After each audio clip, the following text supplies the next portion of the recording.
সেহরির সময় সেহরি খেতেছিলেন। হযরত বিলাল উনি যেহেতু মুয়াজ্জিন, ভাবলেন দেখে আসি রসুল কি করে। তো গেছেন, গিয়ে দেখেন আল্লাহর রসুল হযরত আলীকে সাথে নিয়ে সেহরি। হযরত বিলাল বললেন, আল্লাহর রসুল সুবে সাদিক হয়ে গেছে, খানা বন্ধ করেন। বেলাল বলে চলে গেছেন।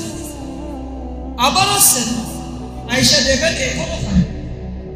এবারও বলছেন, আল্লাহর রসুল সুবে সাদিক হয়ে গেছে, খানা বন্ধ করেন। চলে গেছেন।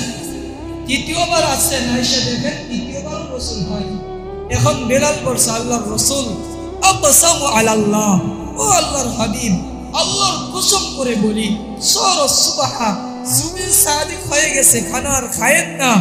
রসুলকে কথা বলতে দেরি, লুকমাটা হাতে ছিল, মুখে দিবে, সাথে সাথে রসুল বিলালের কথায় লুকমাটা নিচে রাইখা দিলেন। সাথে সাথে বলে হযরত আলী বলছেন, রসুল বুঝলাম না তো, বিলাল তো আরো দুইবার বলছে খানা তো বন্ধ করেন নাই, এখন কেন?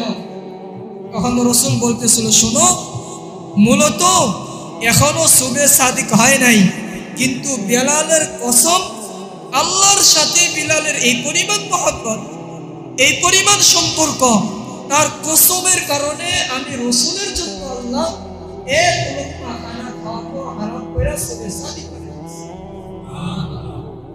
বিলালের কসমের কারণে আল্লাহর সাথে সম্পর্ক ছিল, আল্লাহর সাথে উলফত ছিল, মহব্বত ছিল।